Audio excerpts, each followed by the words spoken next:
Hey guys, and welcome back to my channel. For those of you who are new here, hi, my name is Boingi and thank you so much for tuning into this episode of True Crime with Boingi. On today's video, I'm going to be covering the case of Thapelo Makutle.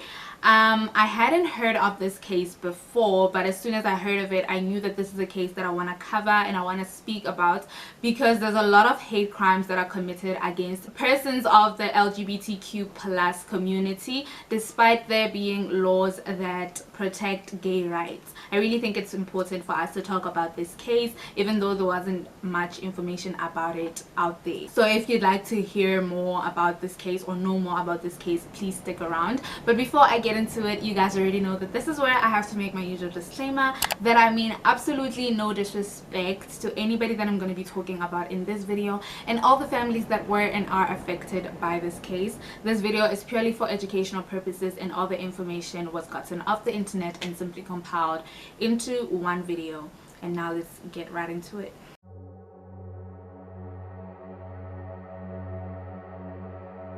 Thapelo Makutle was 24 years old when she was murdered back in 2012. She identified as both gay and transgender, and her friends and people who knew her referred to her using female pronouns. So that's how I will be referring to her throughout the entire video.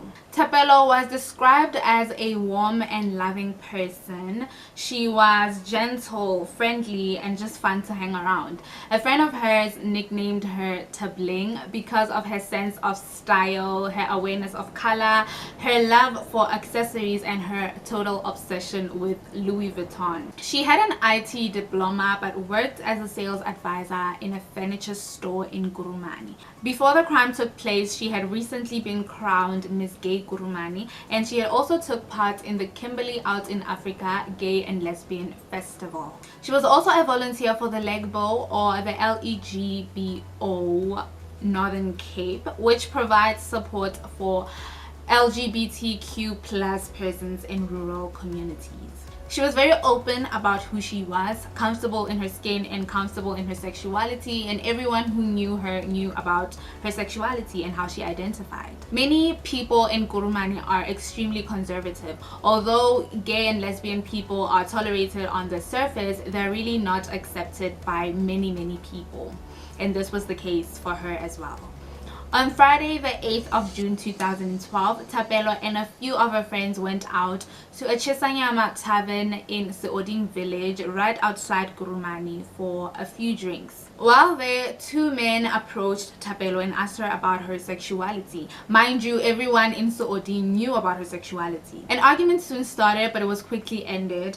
But in spite of this, Thapelo was left upset. After the argument was ended, she left the tavern without even saying goodbye to her friends and headed back home. Later that night, her best friend Musiami Boyang wanted to go to her room to check up on her, but he knew that she had to go to work the following day, so he decided not to bother her and he simply walked past her room. The next morning, he went to Thapelo's room and found her door slightly opened. At first, he saw the mess on the floor, but it was only when he peered through the damaged door and lifted the blanket at his feet that he saw his best friend's bloody body. Thapelo's throat had been slit so badly that her head was nearly decapitated. Her genitals had been cut off, her tongue cut out, and her testicles stuffed in her mouth.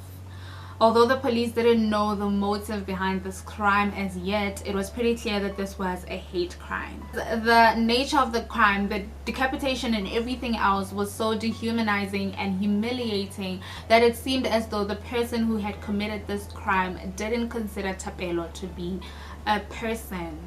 A few weeks after Thapelo's murder, a man called Sizwe Tajini was arrested and charged with her murder. Sizwe lived with his father in Seoding, and he admitted to following Thapelo back home after the argument took place that night and carrying out the murder alone. And he showed no remorse whatsoever.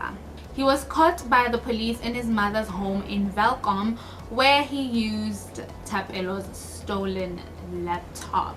Unfortunately, that is all the information that we have about this case. I just think it's really sad and painful how people commit these hate crimes against people who are part of the community, you know, the LGBTQ plus community. I don't understand why people can't just live their lives and, you know, mind their own business and let other people live their own lives. Like, why you gotta hate on people?